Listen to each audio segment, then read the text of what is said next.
Preparation of alkenes. इसमें पहला method है हाइड्रोजिनेशन ऑफ एल्काइन, यानी ट्रिपल बॉन्ड से अपन डबल बॉन्ड बना लेंगे।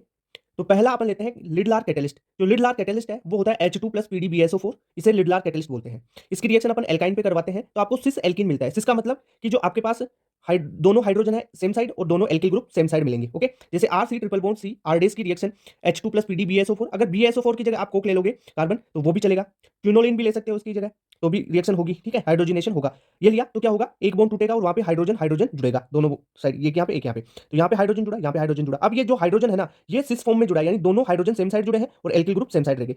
ऐसा ही अगर बर्च रिडक्शन में करवा देना, तो बर्च रिडक्शन में क्या होता है, हाइड्रोजन दोनों अलग अलग साइड में जुड़ते हैं, जिसे ट्रांसफॉर्म बोलते हैं। ओके, बर्च रिडक्शन की बात करते हैं। बर्च रिडक्शन में क्या होगा कि कोई भी आप इंटरनल एल्काइंस लो और उसका रिडक्शन करवाते हो, किसमें, सोडियम के साथ लिक्विड अमोनिया लेना है आपको, और सोडियम की जगह आप लिथियम भी ले सकते हैं। ठीक है, मेटल। तो ये लिया अपने RC ट्रिपल बॉन्ड RC आरडेस। ठीक है, मतलब ये एल्काइन ले लिया। अब इस एल्काइन पे आपने सोडियम और लिक्विड अमोनिया डाला तो आपको मिलेगा यहाँ पर एल्कीन मिलेगा, और वो भी ट्रांसफॉर्म वाला। मतलब क्या होगा ट्रांसफॉर्म कैसे, यहाँ पे एक बॉन्ड टूटेगा और H2 जुड़ेगा ना, तो एक हाइड्रोजन इस साइड जुड़ जाएगा, तो दूसरा हाइड्रोजन उससे अपोजिट साइड जुड़ेगा। देखो, एक हाइड्रोजन यहाँ पे जुड़ गया तो दूसरा यहाँ पे जुड़ा है, तो मतलब ये ट्रांसफॉर्म बन गई इसकी। क्लियर बात। जैसे कोई एग्जांपल दूसरा लेके देख लो, CH3 ट्रिपल बॉन्ड C2H5, यहाँ पे सोडियम लिक्विड अमोनिया डाला तो देखो एक यहाँ पे ND3 डाल दिया आपने, जो NH3 है, यहाँ से हाइड्रोजन कहाँ से जुड़ेगा भाई, NH3 से तो जुड़ेगा, तो यहाँ पे ND3 डाला, हाइड्रोजन का आइसोटोप डाला, तो D जुड़ जाएगा ड्यूटेरियम, तो D यहाँ पे जुड़ गया, यहाँ पे जुड़ गया, ट्रांस में जुड़ा अपोजिट साइड। ठीक है, अगर ऐसा ही अपन लिडलार कैटलिस्ट में करवाते हैं ना, तो लिडलार कैटलिस्ट में क्या होता है भाई, ये जोड़ता है सेम साइड हाइड्रोजन को, तो ये सिस फॉर्म होती है, और बर्च रिडक्शन में होता है ट्रांसफॉर्म। क्लियर बात। अगर मेरी बात सुनो, इंटरनल एल्काइन की जगह अगर टर्मिनल एल्काइंस ले लोगे, टर्मिनल एल्काइंस का मतलब यानी जो ट्रिपल बॉन्ड है वो टर्मिनल पे होगा, तो भाई ये साल्ट बन जाएगा, एसिड बेस रिएक्शन हो जाएगी। कैसे, यहाँ से है ना जो Na+ है ना, इसके साथ रिएक्शन कर जाएगा और ये सॉल्ट बना देगा।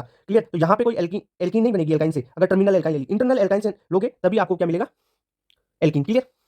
डिहाइड्रो हेलोजिनेशन रिएक्शन, जिसे बीटा एलिमिनेशन रिएक्शन बोलेंगे। बीटा एलिमिनेशन में होगा क्या, बीटा पोजीशन पे होगा हाइड्रोजन और अल्फा पे हेलोजन, तो इन दोनों का रिमूवल हो जाएगा, एलिमिनेशन हो जाएगा, और यहाँ पे डबल बॉन्ड फॉर्मेशन हो जाएगा। यानी आपने कोई एक एल्किल हैलाइड लिया, एल्कोहलिक KOH रिएक्शन में डाला, एल्कोहलिक KOH की प्रेजेंस में ही बीटा एलिमिनेशन होगा, ये और ध्यान रखना। ठीक है, तो क्या होगा, यहाँ से एक्स अल्फा पोजीशन पे और बीटा पोजीशन से हाइड्रोजन दोनों HX के रूप में निकल जाएंगे और CH2 डबल बॉन्ड CH2 बन जाएगा। ये रिएक्शन वन स्टेप रिएक्शन है, कोई भी ट्रांजिशन स्टेट बनेगी इसमें, और रिएक्शन है ना, इसमें कोई भी इंटरमीडिएट नहीं बनेगा। ठीक है, अगर इसकी रेट ऑफ रिएक्शन की बात करें तो रेट ऑफ रिएक्शन RI की सबसे ज्यादा, फिर RBR की उससे कम, RCl की उससे कम, और RF की सबसे कम होती है। 3 डिग्री 2 डिग्री 1 डिग्री एल्किल के फॉर्मेट में है ROR इसकी। अगर देखो स्टेबिलिटी के रूप में देख लो इसकी रिएक्शन की रेट ऑफ रिएक्शन कैसे, अल्फा हाइड्रोजन जितने ज्यादा होंगे एल्किन के, उतनी ही ज्यादा स्टेबल होगी उसकी। ठीक है, स्टेबिलिटी। ठीक है, more stable alkene is major product, और एल्किन की आप स्टेबिलिटी कैसे चेक करोगे, पहले तो देख लो रेजोनेंस वगैरह कुछ हो रहा है या नहीं हो रहा है, वहां पे देख लो रेजोनेंस नहीं हो रहा है तो आप अल्फा हाइड्रोजन देख लो। क्लियर बात। ओके, तो इस रिएक्शन में एंटी एलिमिनेशन होता है, यानी हाइड्रोजन और हेलोजन दोनों अलग अलग साइड में होनी चाहिए। इसका मतलब ये है कि एक बीच में होना चाहिए तो एक बेस में होना चाहिए, तभी एलिमिनेशन होगा। ठीक है, तो ये एंटी एलिमिनेशन होता है। जैसे एक एग्जांपल से समझाता हूं, जैसे यहाँ पर देखो इस रिएक्शन में ये अल्फा पोजीशन पे Br लगा हुआ है, इसकी बीटा पोजीशन पे एक हाइड्रोजन ये है, दूसरा हाइड्रोजन ये है। अब कौन सा हाइड्रोजन रिएक्शन में पार्टिसिपेट करेगा, देखो यहाँ पे होता है एंटी एलिमिनेशन। एंटी एलिमिनेशन का मतलब एक वेज में है तो दूसरा डेस में होना चाहिए, और एक डेस में है तो दूसरा वेज पोजीशन पे होना चाहिए। ये देखो वेज में है, ये भी वेज में है, यहाँ पे ये हाइड्रोजन डेस में है, ये ब्रोमीन वेज में है, तो वेज और डेस दोनों का यहाँ से ये निकल जाएगा HBr के रूप में, और यहाँ पे डबल बॉन्ड फॉर्मेशन हो जाएगा। क्लियर। सेतजेप प्रोडक्ट और हाफमान प्रोडक्ट के बारे में क्वेश्चन पूछा जाता है कि सेतजेप प्रोडक्ट क्या होता है। मोर सब्स्टिट्यूटेड एल्कीन मिलेगी तो वो आपकी सेतजेप प्रोडक्ट होगी। मोर सब्स्टिट्यूटेड एल्कीन मतलब जो एल्कीन है ना, उसके अल्फा कार्बन ज्यादा होने चाहिए। ठीक है, अभी समझाऊंगा कैसे क्या है। हाफमान प्रोडक्ट लेस सब्स्टिट्यूटेड एल्कीन होगी, यानी वहां पे नंबर ऑफ अल्फा कार्बन कम होंगे। जैसे मेरी बात सुनो, CH3 CH2 CH CH3 CH पे लगा हुआ Br। ठीक है, यहाँ पे एल्कोहलिक KOH डाला, Br ये अल्फा पोजीशन, ये बीटा पोजीशन, और ये बीटा पोजीशन। ठीक है, अब यहाँ से अपन क्या कर सकते हैं भाई, ये हाइड्रोजन निकाल सकते हैं या ये हाइड्रोजन निकाल सकते हैं HBr के रूप में, और एलिमिनेशन करवा देंगे। तो अगर इस बीटा पोजीशन से हाइड्रोजन निकाला तो CH3 CH double bond CH bond CH3 बना। इस बीटा पोजीशन से हाइड्रोजन निकाला तो आपके पास CH3 CH2 CH double bond CH2 बना। अब देखो ये एल्कीन है, इसके दोनों ओर यहाँ पे CH3 यहाँ पे CH3, यानी इस एल्कीन के दोनों ओर ज्यादा सब्स्टिट्यूएंट लगे हुए हैं, CH3 CH3। ये भी बात। दूसरी बात देखो, अल्फा कार्बन, ये अल्फा कार्बन, ये अल्फा कार्बन, दो अल्फा कार्बन। यहाँ पे देखो CH डबल बॉन्ड CH2, यहाँ पे देखो एक ही सब्स्टिट्यूट लगा हुआ है और एक ही अल्फा कार्बन है ये। तो जितने ज्यादा नंबर ऑफ अल्फा कार्बन या सब्स्टिट्यूटेड ज्यादा होंगे तो वो सेजेप एल्कीन होगा, जिसे अपन मेजर बोलते हैं। मेजर प्रोडक्ट सेजेप एल्कीन होता है। ठीक है, और ये हुआ आपका हॉफमैन प्रोडक्ट। क्लियर बात। Beta elimination in presence of bulky base. देखो बीटा एलिमिनेशन सिंपल अपन करवाते हैं ना, तो वहां पर तो अपन क्या सेजेप प्रोडक्ट बनाने की कोशिश करते हैं, यानी ज्यादा सब्स्टिट्यूएंट एल्कीन यानी मोर स्टेबल एल्कीन बनाते हैं। पर यहां पर ऐसा नहीं होगा। Beta elimination in presence of bulky base में आप बल्की बेस ले लो, जैसे 3 डिग्री एल्कोक्साइड हो गया, ये सारे आपके बल्की बेस हैं। इसमें लेस हैंडल्ड एल्कीन बनेगी मेजर प्रोडक्ट, जहां पे स्टेरिक हिंड्रेंस बहुत कम होगी जिस एल्कीन में, वो एल्कीन बनेगी मेजर प्रोडक्ट। जैसे CH3 CH2 CH Br CH3 ये लिया, यहाँ पे ये बीटा पोजीशन, ये बीटा पोजीशन है। ठीक है, हाइड्रोजन कहां से निकाले और कौन सी एल्कीन बनाई, देखो यहाँ से हाइड्रोजन रिमूव किया इस बीटा से तो ये एल्कीन बनी, और यहाँ से रिमूव किया तो कौन सी एल्कीन बनेगी, ये वाली एल्कीन बनेगी। अब आपने यहाँ पर कोई भी बल्की बेस ले लिया, एल्कोहलिक KOH छोड़ो, आप कोई बल्की बेस ले लो, जैसे आपने ले लिया टर्सरी ब्यूटॉक्साइड O-K+। ठीक, बल्की बेस ले लिया तो जो लेस हिंड्रेड एल्कीन है, देखो यहाँ पर तो डबल बॉन्ड के पास में ज्यादा हिंड्रेंस है तो ये माइनस बनेगी, और यहाँ पर इस एल्कीन पे देखो हिंड्रेंस का मैंने एक साइड में ही है तो ये मेजर प्रोडक्ट बनेगा। क्लियर बात। तो बल्की बेस अगर आप लेते हो तो लेस हिंड्रेड एल्कीन आपको मेजर प्रोडक्ट बनेगी, अदरवाइज बल्की बेस नहीं है तो मोर हिंड्रेड एल्कीन मेजर प्रोडक्ट होती है। Beta elimination in case of alkyl fluoride. अब देखो बीटा एलिमिनेशन अगर एल्किल फ्लोराइड में करवाते हैं ना, तो ये E2A रिएक्शन होती है, यानी E2 elimination having anionic character. इसमें कुछ पार्शियल चार्ज डेवलप हो जाते हैं, किसमें कार्बन और हाइड्रोजन बॉन्ड में। CH बॉन्ड में पार्शियल चार्ज डेवलप हो जाएंगे, कार्बन पे पार्शियल नेगेटिव, हाइड्रोजन पे पार्शियल पॉजिटिव। तो इसमें मोर स्टेबल कार्बेनाइन आपका मेजर प्रोडक्ट डिसाइड करेगा। आपको कार्बेनाइन की स्टेबिलिटी से चेक करना होगा। जैसे जैसे यहाँ पे देखो फ्लोरीन लगा हुआ है, ये अल्फा कार्बन, ये बीटा, दोनों बीटा पोजीशन पे नेगेटिव चार्ज बना के देख लो। जहां पर नेगेटिव चार्ज ज्यादा स्टेबल होगा वहां पर एल्कीन बनेगी। जैसे ये देखो यहाँ पे फ्लोरीन अल्फा, ये बीटा पे नेगेटिव यहाँ पे बना, इस बीटा पे नेगेटिव यहाँ पे बना के देख लिया अपन ने। अगर यहाँ पे नेगेटिव होता है तो ये 1 डिग्री होगा, और यहाँ पे नेगेटिव होता है तो ये 2 डिग्री होगा। ठीक है, ये 2 डिग्री है ना कार्बन। तो देखो 1 डिग्री और 2 डिग्री में से कार्बन की स्टेबिलिटी क्या होती है भाई? सबसे ज्यादा 1 डिग्री स्टेबल, फिर 2 डिग्री, फिर 3 डिग्री, यही तो होती है स्टेबिलिटी। ठीक है, इंडक्टिव इफेक्ट से देख लो, हाइपर कंजुगेशन नहीं, रेजोनेंस से देख सकते हो पहले, फिर आप देखोगे इंडक्टिव से। ठीक है, 1 डिग्री, 2 डिग्री, 3 डिग्री, ये याद रखो यार, इतनी सी चीज तो याद रहनी चाहिए। अब देखो 1 डिग्री ज्यादा स्टेबल है ये, तो यहाँ से हाइड्रोजन निकलेगा और आपके पास मेजर एल्कीन ये बन जाएगी। क्लियर बात?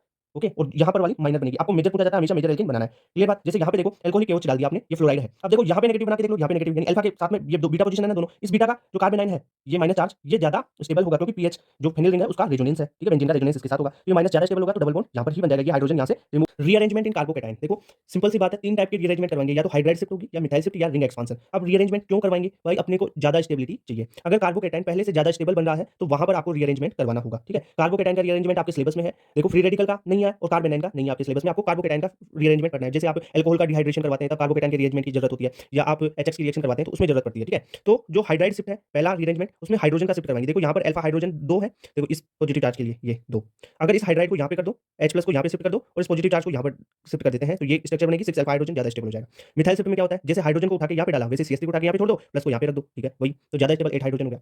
Okay, alpha hydrogen. अगर रिंग एक्सपांशन कैसे करेंगे? रिंग एक्सपांशन में देखो 4 और 5 की रिंग आई, उसको एक्सपांड कर दो 5 और 6 की रिंग में। ऐसे ये 4 मेंबर की रिंग है, CH2 प्लस है। अब देखो यहाँ से इस बॉन्ड को तोड़ो, ये प्लस, यहाँ पे माइनस, अब इस माइनस को इस प्लस से जोड़ दो, बस ओनली ये माइनस को प्लस से जोड़ दिया ये, और ये जो यहाँ पे प्लस बना था भाई इसको तोड़ा तो यहाँ पे प्लस, यहाँ पे माइनस का था, ये प्लस, ऐसे कैसे? क्लियर बात? यहाँ पे क्या करो, देखो इस बॉन्ड को तोड़ो, यहाँ पे आपका प्लस और यहाँ पे माइनस, इस माइनस को इसके साथ जोड़ दो, ये प्लस रह जाएगा, ये वाला प्लस ऐसे कैसे यहाँ पे। ठीक है, प्रायोरिटी सबसे पहले अपन रिंग एक्सपांशन करवाएंगे, फिर HCl, और सबसे लास्ट में अगर HCl नहीं हो रहा है तो मिथाइल शिफ्ट करवा सकते हैं। क्लियर बात? Dehalogenation reaction, method of preparation of alkene है। इसमें अपन विसिनल डाइहैलाइड पे जिंक मेटल की रिएक्शन करवाते हैं तो एल्कीन आपको मिल जाता है। जैसे ये विसिनल डाइहैलाइड का मतलब 2 एडजेसेंट पास वाले कार्बन है उन पे हेलोजन लगे हुए हो कोई भी। ठीक है, जिंक मेटल के साथ रिएक्शन करवाएंगे, यहाँ से ये दोनों X2 है ना, ये ZnH2 बना के निकल जाएंगे और यहाँ पे डबल बॉन्ड फॉर्मेशन हो जाएगा। क्लियर बात?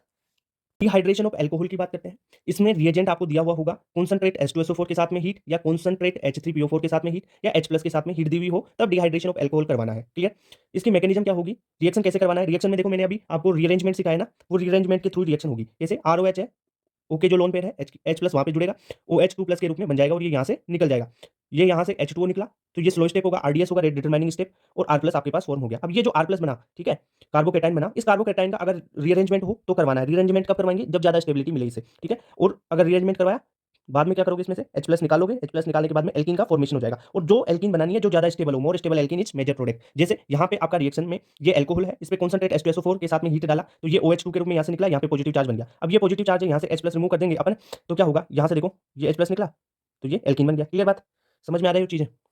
अब ये देखो डिहाइड्रेशन ऑफ एल्कोहल में अपन देखते हैं कि कार्बोकैटायन का फॉर्मेशन बन रहा है, बन रहा है ना, ये देखो कार्बोकैटायन बन रहा है। ठीक है, रेट ऐसे लिख सकते हैं, फर्स्ट ऑर्डर की रिएक्शन है, इवन एलिमिनेशन रिएक्शन है। रेट ऑफ रिएक्शन आप अगर कंपेयर करना चाहें तो जो कार्बोकैटायन ये बनाया ना, इसकी स्टेबिलिटी देख लो। ठीक है, मोर स्टेबल एल्कीन होगी वो मेजर प्रोडक्ट बनेगी इसमें। ठीक है, तो ये 2 क्वेश्चन भी है, इसको भी आप देख लो।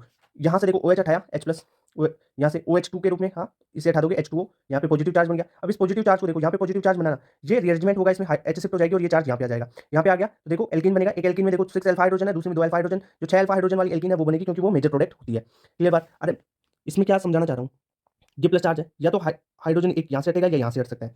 अब देखो यहाँ से हटेगा तो ये एल्कीन बनेगी, अगर यहाँ से हाइड्रोजन हटा तो ये एल्कीन बनेगी। अब कौन सी मेजर होगी? देखो एल्कीन पे देख लो, इस एल्कीन के लिए ये 3 और ये 3 6 अल्फा हाइड्रोजन है, इस एल्कीन के लिए यहाँ पे ओनली 2 अल्फा है, इस एल्कीन के लिए यहाँ पे ओनली 2 अल्फा हाइड्रोजन है यहाँ पे। तो देखो जिसमें ज्यादा अल्फा हाइड्रोजन वो मेजर एल्कीन। क्लियर बात? अब रेट कंपेयर करने वाले क्वेश्चन भी आते हैं, डिहाइड्रेशन ऑफ एल्कोहल की रेट बताओ। ठीक है, तो देखो ये क्वेश्चन है। अब इसमें OH को उठाओ यहाँ से और पॉजिटिव चार्ज लगा के देख लो, यहाँ से इस OH को उठाओ, यहाँ पे पॉजिटिव चार्ज लगाओ, इस OH को उठाओ, यहाँ पे पॉजिटिव चार्ज लगाओ। अब देखो ये तो 1 डिग्री कैटायन है, ये 2 डिग्री है, ये 3 डिग्री है, ये हुआ 1 डिग्री, ये हुआ 2 डिग्री, और ये हो गया 3 डिग्री कार्बन पे, है ना। तो देखो स्टेबिलिटी ऑफ कार्बोकैटायन कैसे चेक करते हो भाई? प्लस आई प्लस एच या प्लस एम इफेक्ट हो तो कार्बोकैटायन की स्टेबिलिटी बढ़ती है। मतलब 3 डिग्री की ज्यादा होगी, फिर 2 डिग्री की उससे कम, और 1 डिग्री की उससे कम। क्लियर बात? तो यहाँ पे देखो 1 डिग्री है तो कम होगी, फिर 2 डिग्री की उससे ज्यादा, 3 डिग्री की उससे ज्यादा, तो रेट अपन ने कंपेयर कर ली तो ये इसकी रेट हो जाएगी। ओके।